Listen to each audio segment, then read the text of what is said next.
Emotional hook. She didn't even call me first. No warning, no conversation, just a public execution on her Instagram story. White text on a black background, finally blocking my toxic sister. And underneath, like she was twisting the knife, family is better without her drama. I stared at my phone, the glow of the screen cutting into my eyes in the dim kitchen light. I didn't cry. I didn't rage. I just stopped, like someone had hit pause. Her little fan club of friends would eat it up. They always did. I put the phone down, picked up my tea, took one slow sip. Then I dialed a number I'd been saving for 2 years. Backstory setup. Lena was my younger sister by 3 years. She was the reckless one, the golden one, the one who could spill a drink on someone at a party and get laughed at instead of yelled at. We weren't always like this. When we were kids, I used to cover for her. Lies to mom about where she'd been, forged signatures on late homework slips, sneaking her back in after midnight. I thought that's what sisters did. She said we were a team, always, no matter what. The first real crack came after Dad died. She stopped calling unless she needed something. I thought it was grief. Turns out it was convenience. Discovery of betrayal. The shift was slow. Missed birthdays, half-hearted check-ins, small digs disguised as jokes. Then the subtle thefts started. Clothes borrowed and never returned. My Netflix password accidentally shared with her ex-boyfriend. The final blow? Last year, she sabotaged me for a promotion. Told my manager I'd been bad-mouthing the company. I only found out when a coworker, drunk at a holiday party, let it slip. I confronted her. She smiled and said, "You're too sensitive." That was the moment something in me went cold. Shift in mindset. I didn't scream, didn't fight. I just started taking notes. Her patterns, her weaknesses, her ambitions. Lena had one dream, working at Fairchild PR, the most glamorous firm in the city.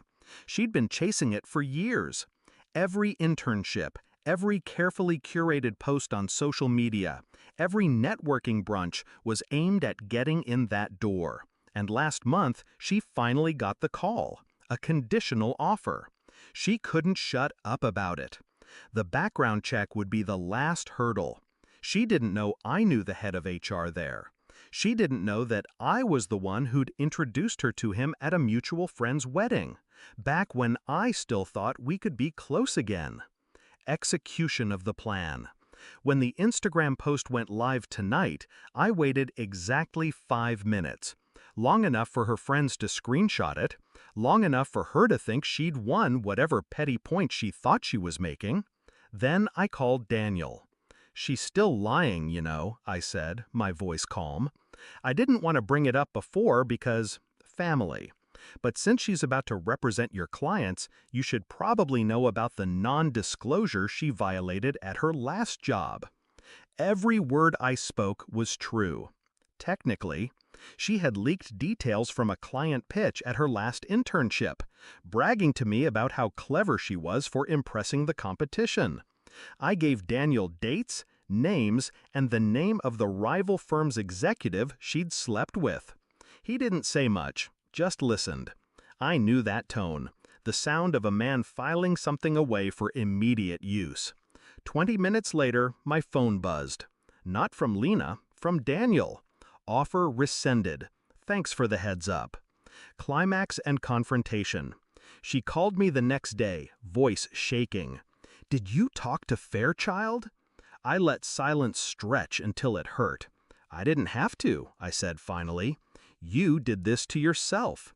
Her breath hitched. "You've always been jealous." "No," I cut in. "I've always been patient." The line went dead. Resolution and emotional release. That was 2 weeks ago.